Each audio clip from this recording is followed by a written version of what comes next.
The Spin-off Podcast Network. This podcast was made with the support of New Zealand On Air. I call upon the Minister of Finance. Thank you, David. It's 12 days after Roger Douglas's 50th birthday and 8 days before Christmas, 1987. Typically, the Beehive would have begun emptying out for summer, but there's something big happening today. At 3:15 in the afternoon, senior cabinet ministers huddled together on the stage of a muggy Beehive theatrette. Geoffrey Palmer, David Cagle, Michael Cullen, David Lange, Michael Bassett, Richard Prebble, Roger Douglas. 7 shades of grey suit. There are 3 pairs of spectacles and 2 moustaches, but it's still a pretty tricky game of guess who. Our announcement today of a blueprint of objectives and major reform represents a reaffirmation of that consistent policy direction and a further big step forward. Labour has won re-election in 87 only for a global share market crash to send shivers down the spine of the economy. Today is about restoring confidence. The mood is sombre, but there's nothing dull about what is being announced. The essence and energy of that radical option that Douglas had proposed earlier in the year, before the budget, the one that prompted Lange to say his finance minister had gone mad, that's reanimated here. We are committed to ensuring the package is fiscally positive over time. The package has as its centrepiece a flat tax, a single rate of income tax. It also includes a guaranteed minimum family income designed to simplify the safety net.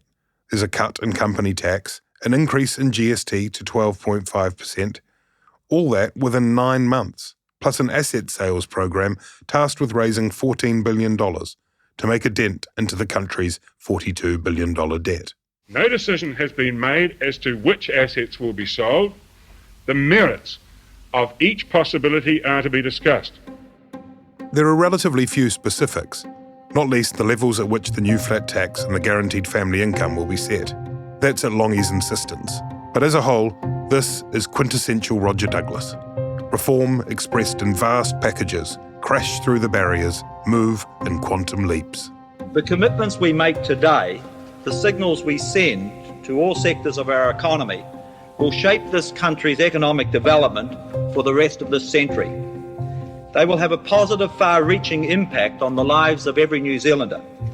They will transform the way we approach the challenges of the 1990s. They will make New Zealand a world leader in economic and social reform. Among those watching is Margaret Pope, Lange's speechwriter and his lover. The Prime Minister today, she will later write, has the air of a judge handing down a sentence of death on the Labour government. Tēnā koutou katoa.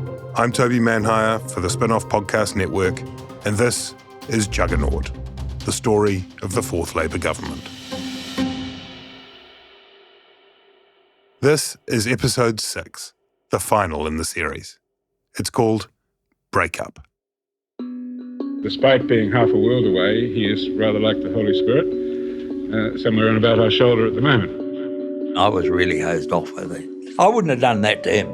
It really was like an unhappy marriage that had gotten to the end of any possible reconciliation. They went for his throat. I went just far enough to make sure that he fired me. We had to get him to go. I interpret that as the caucus's ultimate death wish. It's hard to fathom today how a Labour cabinet might sign off on a flat tax, a policy that goes beyond Thatcher or Reagan, beyond even the wish list of the 2024 ACT Party. At that December 87 meeting, Lange and Michael Cullen speak out against. Others, among them Helen Clark, Russell Marshall, Geoffrey Palmer and Hekia, have real misgivings. There is some confusion around whether it is a plan or a proposal. At the very least, there are details to sort out. You remember David Lange had set up that Royal Commission on Social Policy, in part to push back against the Douglas agenda. Well, its chair, Sir Ivor Richardson, is aghast at the flat tax package, and he says so in public. He says after a very difficult year of trying to adjust to a stream of government initiatives, the Commission is now faced with a set of decisions which will compromise the inquiry's review. Lange takes a short summer break and is back at his Beehive desk on January the 5th. He takes some time out to indulge his new passion, motor racing, competing in the Ford Laser TX3i series around the country, but spends a lot of time otherwise worrying about the December package. a government working group returns a report suggesting the numbers don't really add up. I'm Stephen Mills. I was an executive assistant to David Lange from 1985 to 1989 and a close advisor during the kind of peak of the, the office wars. The 87 election was meant to be a pivot to social policy, and the reshuffle was meant to be a pivot to social policy. Douglas does not want to pivot. He wants to accelerate. The finance minister had been pleased with progress in the first term, but We just didn't go far enough. For Roger, for him, he's like that guy in the Game of Thrones. What was his name? Littlefinger, chaos is an opportunity, far from seeing that as a defeat for the world that he was part of and the world that he was increasingly supported by. He saw it as a chance to take further measures. Now we must be faster, we must sell more things, we must become more right-wing. this is Lange looking back on the period from 1996 in the Revolution series. It was an absolute breach, total defiance, an absolute repudiation of the agreement reached in March or April of the same year.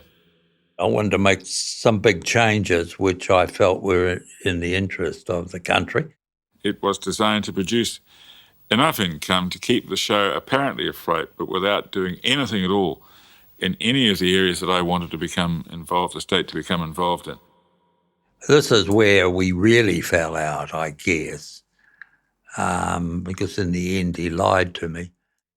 Douglas is talking here about the lead up to that big economic announcement in December. I went with Palmer and Prebble to see David because I had mutterings that he wasn't happy with the package that the Cabinet had decided on. And I thought, I cannot have a situation where the Prime Minister isn't happy. And I put it to Lange not once, but 3 times. He went as far as to say, look, I'm happy, I'm going to come back early and I'm going to sell it. What more could you do? In the middle of January 1998, Roger Douglas is preparing to head to Europe. He has meetings in London and in Switzerland. He's going to tell the story of how he transformed the New Zealand economy to what is sure to be an enthralled audience at the World Economic Forum in Davos. But first, he pops up to the 9th floor of the Beehive. I went back before I went overseas and said, David, if you are unhappy, we will need to change. What we'll do, I said, I'm away for X number of days. When I come back, we'll sit down and we'll work out what we can all be comfortable with. And he said, fine. I think it is important to remember that what we are talking about is not an abandonment of the principles, but a change in the program. Another Beehive press conference, 42 days on. It's January the 28th, 1988, and this time there is no squad of 7 but just the Prime Minister, standing alone, grimacing. And the bottom line for government, all of us, for Roger Douglas, the bottom line is that we are not going to create a system which disadvantages people who can least afford it. And that means that we have to have more work done to make sure that we give them that shield. Lange is stamping on the brakes. I'm giving you notice that there are mechanical difficulties which appear fairly firmly apparent now, and that the lead time is insufficient, according to advice recently tendered, to have it operational as a comprehensive integrated system by the 1st of October. A reporter asks, does your finance minister support what you're saying here? Oh, we've had lots of talks, lots of letters, lots of consultations, and despite being half a world away, he is rather like the Holy Spirit, somewhere in about our shoulder at the moment. In fact, Douglas is in a London hotel. He's about to head to Davos. I was asleep 3 o'clock in the bloody morning. The knock comes on the door, and a staffer tells him about Lange's intervention. And he didn't tell anyone in the Cabinet, he just did it. And I was really hosed off with it. I wouldn't have done that to him. Jumped on the plane and came straight back. The headline in the Auckland Sun, PM reins in Roger. And I was very angry. And it takes a lot for me to get like that. That was a breach of faith. I think it had to be done fast, was the thinking, that before it got even more momentum. To cut to the chase on this, the difficulty was that Lange and Douglas could not adjust their differences And Lange undermined a cabinet decision in January. That upset quite a lot of the cabinet because they had thought it was all right. Whether it was or not is another question. As for Lange, 8 years on, he puts it bluntly. I killed it without proper process. I killed it by going direct to the press conference. I didn't even wallow around in it in caucus. So why not go through the proper process? I would have been engaged in all the fiscal evangelists trilling all around the place. It would have been all over the radio waves, been on television. Roger would have flung back. I mean, people would have flung themselves into passing television cameras. There would have been mayhem. And in the end, it had to be done. And I did it. I'm proud that I did that. I'm glad I did it. I have a moral right to do it, in my view, because what happened was absolutely a breach of my compact with the people who were involved. And as well as that, it was totally daft. A couple of days after Douglas returns from Europe, there's a leak. The media have got hold of part of that working group report which had cast doubt over the economic package. Roger Douglas is ropeable. I was wild. I was wild, I agree. I am utterly fed up, and so is Cabinet, caucus and the public, with the irresponsible way in which unauthorised people are dribbling and bucketing out inaccurate information about this package. He summons the press gallery up to his Beehive office. Some of the statements in it are quite ludicrously incorrect and would utterly mislead ministers. And gets to work on a whiteboard. Does everyone understand that? Okay. Let's take where we are, if you can. Terrible writer. I always was the worst writer in New Zealand, but however, the correct analysis. Has Lange had a case of cold feet? Here's Stephen Mills. I occasionally hear people when they hear that I was working in the office and they say, oh, Lange lost his nerve. It's logically completely irrational, but politically it's insane as well, What were going to be the political consequences of that, that it would definitely have been a complete remaking of New Zealand politics at best and probably the destruction of Labour. But if that's true, how would he let it come to this? Why hadn't the Prime Minister simply said absolutely not back in December? He didn't kind of say with absolute clarity, we're not doing this, I'm the leader, this is not going ahead. I have doubts about its financial viability and its kind of political sanity. He should have made that clear. He would have saved himself a world of trouble. Part of it stems from a kind of paradox in Lange's character. He relishes the big stage, the dispatch box, the courtroom, the debate, but on a personal level, it's very different. Lange was not good at fronting up, Lange didn't like confrontation. He hated controversy. Lange was very good with the crowd. He was hopeless one-on-one or in a small group. It's a bit of a theme. He didn't like arguments. Hated conflict. You could see him sometimes get quite intimidated. He would escape from it or avoid it. In any case, the course is set. The Douglas office basically was trying to destroy him from then on. They went for his throat. It opened up, 18 months of vicious internecine warfare. David Lange looked drawn and tired, and he sweated profusely throughout his speech. He was, he explained later, suffering from a bad dose of the flu. But it was probably compounded by some of the bad news he was about to deliver, a massive miscalculation on the deficit. In the lead-up to the 1988 budget, Lange once again gives a speech that enrages Douglas. Treasury has got its forecasts wrong. There is no possibility of allowing a deficit of $3.2 billion. That would be a gloriously self-indulgent act. Except that, according to Roger Douglas, by the time Lange delivers this speech, they have it in hand. We fixed it. We had the deficit down to just over $1 billion. And that had gone through the cabinet, and then Lange started to publicly talk about it. And he obviously wanted to put pressure on me to pull out one way or another. The night of the speech, Douglas faxes out a statement saying as much. The deepening dysfunction is becoming increasingly obvious. As for Lange, it's more than the flu. He'd lost a lot of his kind of spirit by then. His health wasn't great. I always sort of think that his courage was something he's never been given credit for, that he basically threw himself when in ill health in front of that sort of juggernaut. I'm pretty sure he knew he was suffering from angina attacks when he made that speech. Well, by that time, I was starting to become cynical about my own government. And that is a very corrosive thing to happen. A few days later, Lange is admitted to Green Lane Hospital. The Prime Minister's office says Mr Lange was admitted because he was diagnosed as having unstable angina.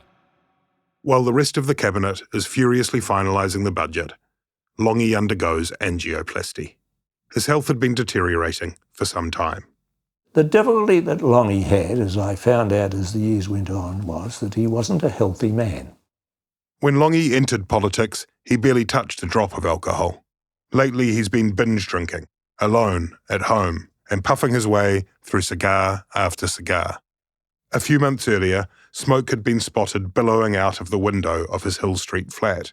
Fire and Diplomatic Protection Squad officers find him asleep in a room full of fumes from a pot that had boiled out on the stovetop. At this stage, Mr Lange is expected to stay in hospital until the middle of next week. Lange will later write, "I was frightened, and I felt vulnerable in a way I never had before."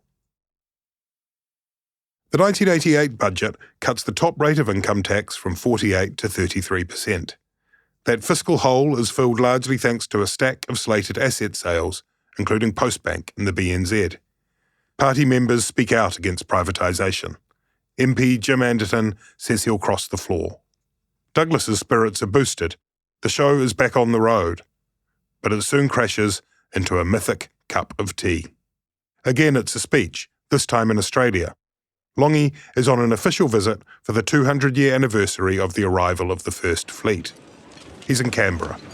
Welcome, ladies and gentlemen, to the National Press Club for our lunch today. Our guest today is David Lange, Prime Minister of New Zealand. Well, most of you will have some knowledge of the radical nature of the reforms New Zealand has undertaken since 1984. The decisions we've faced have been tough. We haven't shied away from making them, and we have results to show that it's worth it. But what we have not done is we are not of the new right.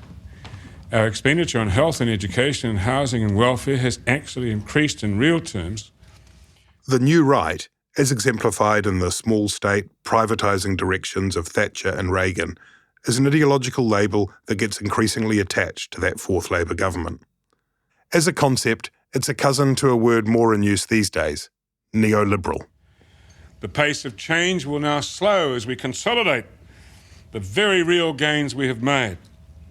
The government acknowledges the need to meet a growing yearning for reassurance. The cup of tea line doesn't in fact come in the speech itself, but in the Q&A. Brian Timms, Reuters. Mr Lange, you referred to a pause in the change process in New Zealand. Can you elaborate on that? I believe the people are saying to us, look, we don't want you to do a U-turn, and we won't. We don't want you to go and say you were wrong, and we weren't. But what say we sort of have a little breather here, and then we'll set off on the road again after we've sort of picked up the casualties and had a cuppa. And I think that when we do that, there will be a recapturing of their conviction that there is an inevitability about the change. But it requires handling people, I think, in a non-robotic fashion. The cup of tea quickly enters the New Zealand political lexicon, even if he did strictly say cuppa rather than cup of tea. For Douglas's supporters, it symbolises the betrayal of a mission. Meanwhile, there is no let-up in the bleak headlines. For the government, the message in the National Business Review survey out today is that voters are becoming badly disillusioned. There have been further predictions that the dole queues will lengthen still more in the wake of the latest unemployment figures. One of the captains of industry, Hugh Fletcher, has spoken out in very apocalyptic terms about the economy. Growing housing crisis and high interest rates. Financial markets remain uncertain as the Prime Minister and Finance Minister continue to show their differences over policy directions.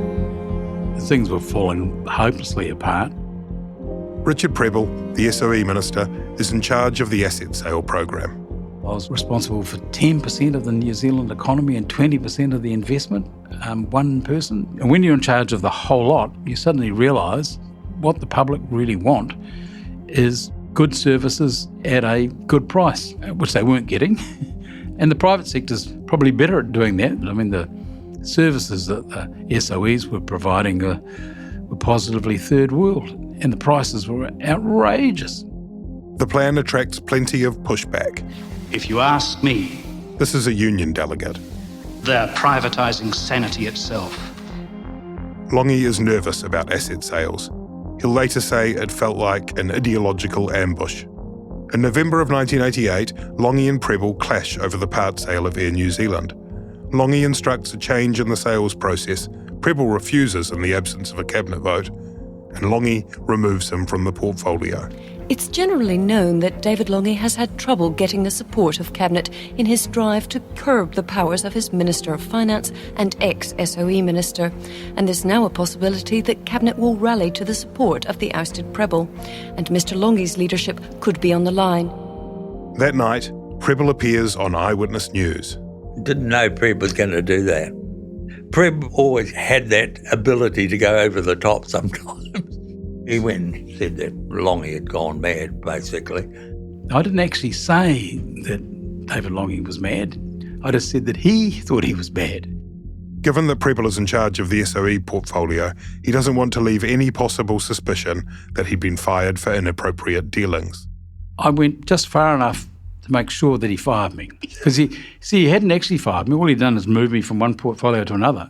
But I wanted to make sure that he actually fired me. Richard Prebble was easy meat. Prebble went on television one night, said I was mad, and repeated it about 3 times, and I made sure that that was shown at least 3 times. And I said, look, by the time everyone's seen that, tomorrow when he's gone, they'll understand.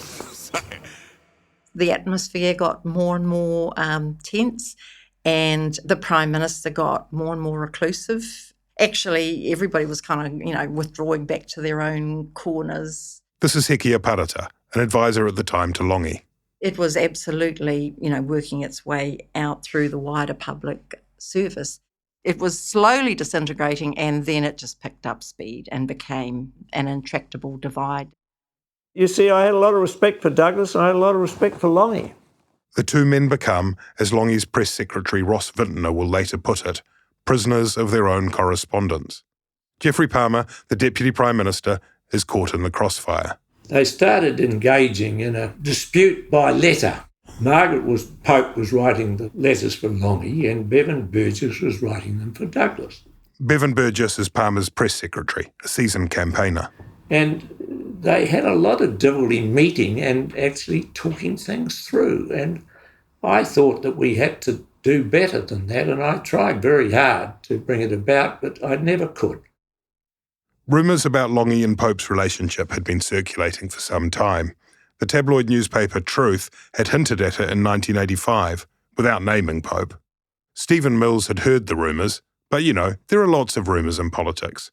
One day in 1986, however, Lange is swarmed by protesting farmers in Otago. The farmers waiting outside became increasingly restless, first clapping and booing, and then when the Prime Minister got into his car, a small group broke away from the main crowd, banged on the car windows, finally ripping the flag off the bonnet. I was calculating the political gain from it, that we could get something out of this, that this would kind of turn the tide and so on. And I just looked over and saw Margaret was beside herself. She was kind of very upset, and I know, okay, the rumours are true. She was just a brilliant wordsmith, wrote great speeches. She had a mind like a diamond. She just, she was a great person to work with. Some of Douglas's supporters are convinced that Pope is instrumental in the collapse of the Lange-Douglas working relationship. It's a thesis that seeps through swathes of Michael Bassett's 500-page book, Working with David. In 2011, Pope writes her own book. It's called At the Turning Point, and in large part, it's a rejoinder to Bassett. In an interview with Catherine Ryan following its publication, she is asked just how important a figure she'd been. I'm a very small figure, a minor footnote. If I've become any larger than a minor footnote, it's as a byproduct of the internecine warfare which you've just described and which broke out in the second term of the Fourth Labour government. Pope is asked how much influence she had on the big decisions. Almost none at all. I think that any two people who are close and who work together and who spend time together away from work are going to talk about the issues. And I certainly did talk to David at great length about many of the issues of the time. I mean, she was clearly influential. And I mean, that's not unusual for a spouse, well, not a spouse, obviously, but for a partner to be influential. And if that's influence, if having conversations with someone you're close to is influence, yes, I had that. But that's not really what I'm being accused of. I'm accused of telling him what to do. I'm accused of making him act in the way I wanted him to act. I'm accused of, having undue influence over the conduct of the government, and none of that is true at all. Stephen Mills works alongside Pope in the Prime Minister's office. I sometimes think he chose Margaret because he kind of sensed trouble coming and he worked out there was someone who could kind of counter that. She was kind of like, in some ways, sort of similar to Roger, as she could see ultimate consequences and proceed to that point very quickly. She just explained things so clearly and understood the consequences of things. That was Margaret's great skill, that she knew he had to be stopped, not managed, whereas the rest of us in the office thought these insane ideas for kind of far-right policies, privatising everything, dismantling health and education and so on, were bargaining points for him to do something else that he wanted, whereas she realised that he would actually do it if he wasn't stopped cold. What Pope does not contest is that she and others in the PM's office are working to a plan. You say on one page, I wanted to destroy Douglas. Oh, yes, I wish I could have. In her book, Margaret Pope puts it baldly. She and colleagues have launched a campaign to provoke Douglas to resignation. It's called Drive Douglas Mad. I can't remember which of us called it the campaign to drive Douglas mad. It wasn't me, but that's certainly what we thought of it as. The problem the PM staff face is that the only plausible replacement as Finance Minister is David Kegel. Kegel has made it quite clear that he won't take on the role if Douglas is sacked, so they need him to quit. So that was the origin of the campaign to drive Douglas mad. We had to get him to go, because otherwise we'd be without a Finance Minister. Pope hated Burgess and said all sorts of nasty things, but Bevan was straight up. The problem with Bevan, he was too good for them. Bevan Burgess, Douglas's loyal staffer, is a constant frustration to the ninth floor. He was, spending most of his time openly undermining the Prime Minister. So he didn't accept that we should position as this combination of Lange as the kind of leader, as sort of warm, caring about people, interested in driving improved social policies. And Roger was the kind of, hard numbers guy. That was the obvious way for us to position. And I can remember Bevan wailing, what about Roger? Like he thought Roger should be the reincarnation of Michael Joseph Savage and the most kind of brilliant reforming finance minister in the world as well. One day they discover that Burgess is technically employed via the PM's office, and his contract will soon be up for renewal. And it was, a real bonus finding out the Prime Minister had control of that. Operation Drive Douglas Mad is on. And they got me mad when they wouldn't renew Bevan Burgess' contract. Burgess did overreact spectacularly. That sent me over the top. Roger pulled the pin, basically. I wasn't going to tolerate that. I told Palmer and what have you, you're not going to do that. That made it, from my point of view, an impossibility when they start interfering with people I had in my stuff. He came into my office and he flung the door so widely after him that he sort of tripped in it and fell out through the outside office. He responded to it in a way which was completely deranged. 8 days after Burgess gets the chop, and 11 days before Christmas, Douglas sends a letter to Lange. Unless things change, he cannot continue to work with him. I can remember the glee with which we received it. We could tell it would go in our favour.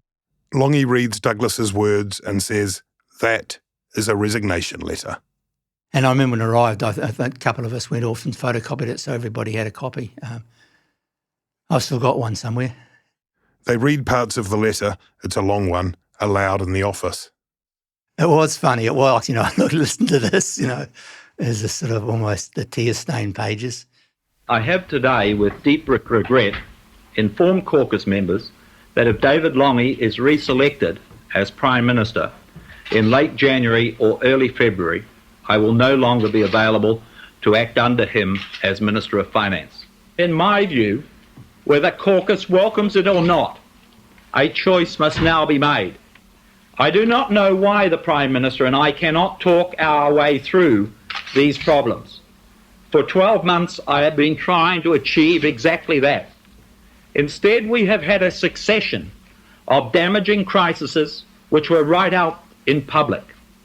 I cannot see the need or the reason for any of them. All of this is happening, by the way, in a literal power void. It's not stormy, but it is dark. The electricity has gone out thanks to a workers' strike. The lifts are dead and staffers are scurrying up and down the stairs of the Beehive. Lange appoints Kegel to finance, and he says, let's not wait until the new year. Let's do that caucus vote right away. He wins comfortably by 38 to 15, but he now has Douglas and his loyal team of supporters, the Backbone Club, they call themselves, on the attack from outside the tent. It was a tragedy, really, because the truth is I never wanted anything more than finance. And as far as I was concerned, he's a Prime Minister and could be a bloody good one. I just wanted to make him a better one. In April 1989, Lange travels to the US. In New York's Central Park, he goes for a walk around strawberry fields with Yoko Ono. She'd become a fan after the Oxford Union speech. Then he heads up to Yale for a speech on foreign policy. I presume the objective was to sort of recapture the magic of the nuclear issue, but it didn't work. He's not the only Prime Minister in New Zealand's history to look to the world stage as a happier place than the pressure cooker of home. Mr Lange said ANZUS is effectively a dead letter, and in the next few weeks the Cabinet will be looking at formally withdrawing from the alliance with the United States. The Yale speech upset the Cabinet further. The timing is especially bad. In New Zealand, it's Anzac Day. And it destroyed the sorts of internal coherence that the Cabinet had. And Lange's having difficulties with his health, and I think he was having matrimonial difficulties as well. Palmer goes to meet Lange when he returns from the US. His message: you no longer have the confidence of Cabinet. At the same time, a Labour Party Auckland Regional Conference is going right off the rails. There was a fight at the back of the room, wasn't there, in which became the kind of image of the Labour government through to the election and beyond. Many at the conference say that this weekend's bedlam was sparked solely by an orchestrated campaign by Roger Douglas and his backers, the Backbone Club. If it feels as though the Backbone Club could split away from the party, on the left that has already happened. Jim Anderton announces the birth of the new Labour Party. It won't be anything to do with the narrow, almost tunnel-like, and looking at the Auckland conference this weekend, Ayatollah-like vision of the new right of New Zealand politics, represented by Roger Douglas and Richard Prebble and others. It will be simply a return to the kind of pragmatic, common sense and socially conscious socio-economic programs that mainstream Labour parties and Labour governments when in office have followed. The polls for Lange are bad. His personal popularity falls below that of a charismatic National Party MP, Winston Peters, and he's under real pressure from within. He survives a confidence vote in caucus, but only just, by 28 to 24. There are a couple of vacant spots in Cabinet to fill. In keeping with the party rules, the Labour caucus holds a vote. One of those standing is Roger Douglas. Roger Douglas has ended his months in the wilderness and is returning to Cabinet.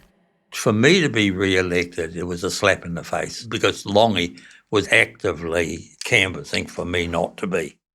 It was at that stage he decided, he plainly did not have their confidence. Some said afterwards they didn't know they were making a choice, and there was a strong wish always to bring Mummy and Daddy together again. So some may have voted on the assumption that they could find some way of working together. But anybody with any IQ above room temperature should have seen that David's position would not be tenable if Roger was re-elected to Cabinet. I interpret that as the caucus's ultimate death wish. That proved to me that the caucus had a majority of people in it who were politically incompetent, personally inept, and many of them are marginally stupid. It really was like an unhappy marriage that had gotten to the end of any possible reconciliation. It had become inevitable that one of the partners had to leave, and clearly the Prime Minister had decided it was him. I have taken a great deal of counsel from a variety of sources. I'm looking forward to a very healthy future. It will not, however, be as Prime Minister. I intend to step down. Lange insists that the recent sober budget from new Finance Minister David Kegel represents a break on Rogernomics and the pivot towards the social policy he'd long sought. If you examine what has happened in the last few months, there has been from time to time what amounted to an extremely difficult, personally denigrating destabilisation campaign of some significant proportion. I was delighted to be able to put that behind me when the government drafted its budget for this year. That budget put an end to what had seemed hitherto to be some relentless juggernaut of the new right. I reject absolutely then, I reject now, that new right prescription for New Zealand. It will not be, and its reverse has now been sealed in by the budget. I believe that people will come to realise that what was thought to be achieved was absolutely an excrescence on the nature of our society. I never wanted to be leader of the Labour Party because I had an almost perfect set of portfolios for my interests. There's a lot of rubbish connected with being the leader. You've got to be a sort of entertainer and all sorts of stuff that didn't interest me. But I felt I had to do it to finish the program. Never thought we could win because the coherence of the cabinet had fallen apart. The polls continue to slump, and just 2 months before the 1990 election, Geoffrey Palmer is ousted by Mike Moore, who is tasked with saving the furniture. I thought, well, good luck to you. and I was able to go and do some more interesting things. On election day, National wins in a landslide. Sir Rob Muldoon, meanwhile, has forged a post-political career that includes the role of narrator in the Rocky Horror Show and hosting a long-running talkback program called Lilies and Other Things. Douglas and Prebble will go on to find new political homes in the Association of Consumers and Taxpayers, or ACT, the right-wing free market party which has become a staple of MMP politics. 3 months after resigning as Prime Minister, Lange announces the end of his marriage. His relationship with Margaret Pope is splashed across the media. His wife, Naomi, tells a reporter, "Society is totally sick when people rob other people's husbands." At that 1990 election, Lange is re-elected MP for Mangere and serves for 2 further terms on the backbench. He no longer gets much joy from Parliament, but he finds it in halls around the country, on speaking tours with Gary McCormick. I think, like all geniuses, and he was a genius, he was lonely, and he was most comfortable amongst working people. I remember one day in particular in a motel in Ashburton, David always used, when we were travelling, he'd always wear an ugly tracksuit thing, which was nice and warm, and he'd sit outside smoking cigars, which he couldn't do at home because Margaret didn't like that. And he'd sit outside. The cleaners would be coming in and coming out, and all this. He'd be chatting away. He loved talking to cleaners and the staff, and I'd wake up an hour later. There he was chatting away, made all these friendships. And he used to carry this huge suitcase, which used to give me pain because I embraced myself at various airports to pick it up, and there was nothing in it apart from his dinner suit. So, and maybe 2 pairs of socks. It was the biggest suitcase in the world. So on this particular day in Ashburton, when he's talking to the staff and smoking a cigar, we sit outside his motel room, which is just so wonderfully dated. I took his suitcase and I put it on a traffic island because I was fed up with it. And it just sat there on its own. And then he looked around and he couldn't find his suitcase. I said, there it is over there. And it was in the middle of a traffic island with cars whizzing around it from all sides. And it was a lonely suitcase testament to David. It was just so... It's a poignant kind of metaphor, the suitcase. Out there on the traffic island. Bold, transfixing, but alone. A little lost. As for the meaning of that government, well, If you search for Fourth Labour Government or Rogernomics in Hansard, the record of parliamentary debate, the results of recent years tell a story of their own. If that period of Labour rule is mentioned in broadly praising terms, it's probably a National MP speaking. If it's gushing, it's sure to be an ACT MP. If there's condemnation with a lick of nostalgia, bet on New Zealand First. Winston Peters pinpoints 1984 as the year when things started going downhill. One incoming New Zealand First MP, in his maiden speech at the end of 2023, describes being appalled by Rogernomics as a teenager and deciding instead to join the left-wing alternative, the National Party. But if you hear in the New Zealand Parliament a reference to the Fourth Labour government that mixes disdain, regret and a sense of sadness, it's probably a member of that very same political tribe, a Labour MP. Later this year, we will mark a significant and a challenging milestone in the Labour Party's history. Someone grab me a glass of water. This is Chris Hipkins, Labour leader in 2024, speaking to the party in Auckland. It will be the 40th anniversary of the election of the Fourth Labour government. We'll remember with pride the early steps that that government took to stamp our proudly nuclear-free mark on our foreign policy. The work that government took to advance human rights, particularly in areas like homosexual law reform, and the work that that government did to bring conservation and environmental issues much more to the fore. But I know we'll also look back with much more mixed feelings on the economic reforms of that and subsequent governments, and the 4 decades of growing inequality and societal decay that we have seen since then. I play that speech to Richard Prebble. Repeating things doesn't make it true. So the actual inequality in New Zealand hasn't grown at all. It's actually going the other way. It all depends, of course, on what exactly you're measuring. If you look at something called the Gini coefficient, which examines household incomes, inequality in New Zealand shot up in the late 80s and has been in roughly the same territory since 1992.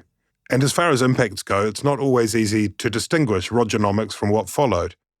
If the Fourth Labour government provides Acts 1 and 2 of the great post-Muldoon free market metamorphosis, the third act is the first term of Jim Bolger's government, with its finance architect Ruth Richardson, the mother of all budgets, with its sweeping benefit cuts, and the Employment Contracts Act. That speech from Hipkins was made after Roger Douglas was in the studio, so I call him up and ask him for his thoughts.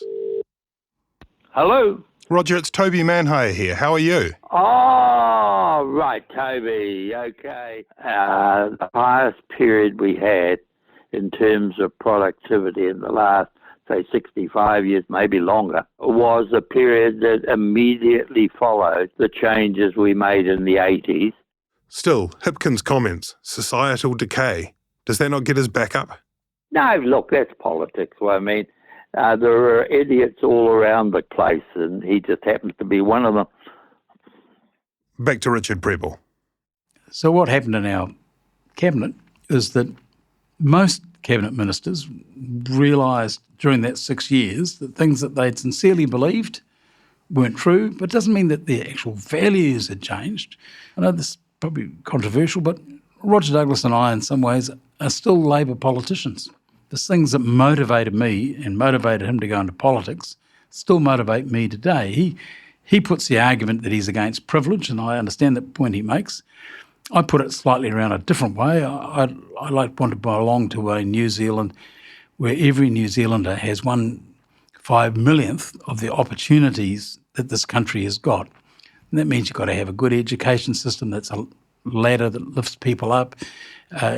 You've got to make sure that you get rid of those things that hold people down. I believe that then, and I believe it sincerely today. At the 1984 election, Grant Robertson is 12, about to turn 13.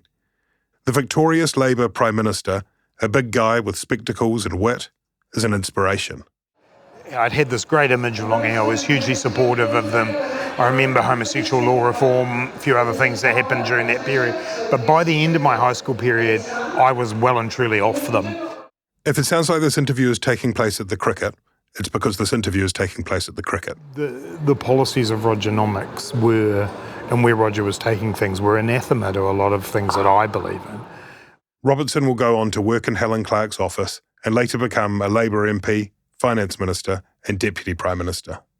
It's such a difficult legacy to manage, and it's poisoned the Labour Party for some people, despite the fact that since then we've had two different Labour governments which behaved very, very differently. Remember, we once, as a little experiment at a Labour Party, I think it was a regional conference, we got everyone to group together in their decade groups, and in the people aged as we are, we weren't then, but as we are now in our kind of 40s, 50s, the numbers are very thin. You know, I think there's a group of people of our generation who never quite got themselves back into perhaps wanting to be in the Labour Party, despite it being incredibly different from those years. Having said all of that, there is still good things that happened in that term, and some really, really important stuff was going on alongside some quite damaging things. I want to know from Roger Douglas, did you ever make peace with Lange on a personal level? Yes, I went and saw him. Spent a couple of hours with him. It was probably, I don't know, again, time. I think it was 2 or 3 months before, he passed away. It might have been longer. But I went to his Mangere home and spent time with him. That was good. He didn't want to change the world at that stage, as I still wanted to. What did you talk about? Oh, look, nothing, it was whatever came up, spontaneous. I mean, David always was witty and probably had a few caustic remarks about us all. But it was good. And we didn't go over old times much. We just a couple of mates meeting, really. In August 2005, David Lange dies from renal failure and blood disease in Middlemore Hospital. He's 63 years old. I was brash and big and had long hair and had most of my stomach and most of everything else, and now I come with a lot less hair, a lot fewer teeth, a lot wiser, a lot older. This is Lange's valedictory speech in 1996, his farewell to the world of politics. I wanted to say something very briefly before I finish about this country and the effect of the Labour Party and what's happened to our history. I think that this party has been that which transformed New Zealand and has been the principal agent of reform for the last 60 years. And indeed in 1984 it became, perhaps against its better judgment and against its will, certainly against its instincts, the reformer which has been unchallenged in our lifetime. I want to thank those people whose lives were wrecked by us, because we did. They'd been taught for years, conditioned to believe that they had the right to an endless treadmill of prosperity and assurance, and we did them. And people over 60 hate me, and they hate me because I was the symbol of that which caused that assurance of support and growing security to be shattered. And that is something which has always been part of my burden, and there are people around who have for a long time had cause to believe that this was a government which became over-rational, over-analytical, did not make the human responses. And I want to leave as my challenge to those who are here now and who come to it in the future that you do bring it back into equilibrium, that you do justice to those people who can't foot it. Lange thanks fellow MPs, his staff and his family, and Margaret Pope, whom he'd married in 1992. She's the person that's kept me stable and able to keep in touch with my mates, and when I'm depressed, as I've got to tell you frequently I am because the light seemed to go out of here a long time ago, that I was able to be joyful about it. Lange ends the speech with messages to his children, including Edith, his infant daughter with Margaret. She helps get him through the day. I look at Edith sitting in the cot and I think, gosh, it's good that we got up this morning, we're going to have a good day. She'll be up the hill in Karori in her grandmother's arms. And one day, they'll play her the tape recording.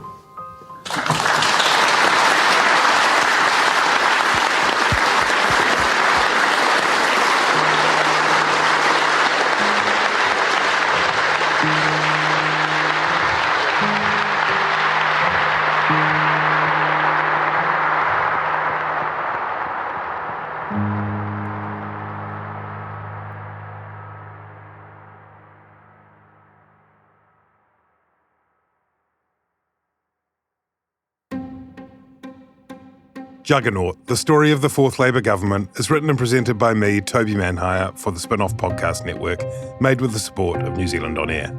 The producer is Sophie Dowson, the audio editor and sound designer is Tiahe Butler, the researchers are Hannah Lou and Rachel Judkins, the graphic designer is Archie Banal, and the executive producers are Duncan Grieve and Jane Yee. Archival audio in this episode is from the RNZ collection at Ngā Taonga Sound and Vision and Radio New Zealand.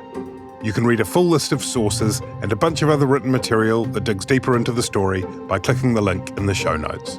Thanks to Steve Russell, Fidney McDonald, Amber Easby, Mad Chapman, Anna Rafferty Connell, Jin Follett, Isaiah Tua, Ben Fagan, Bernard Hickey, everyone who made the time to speak with us, and especially you for making it all the way to the end.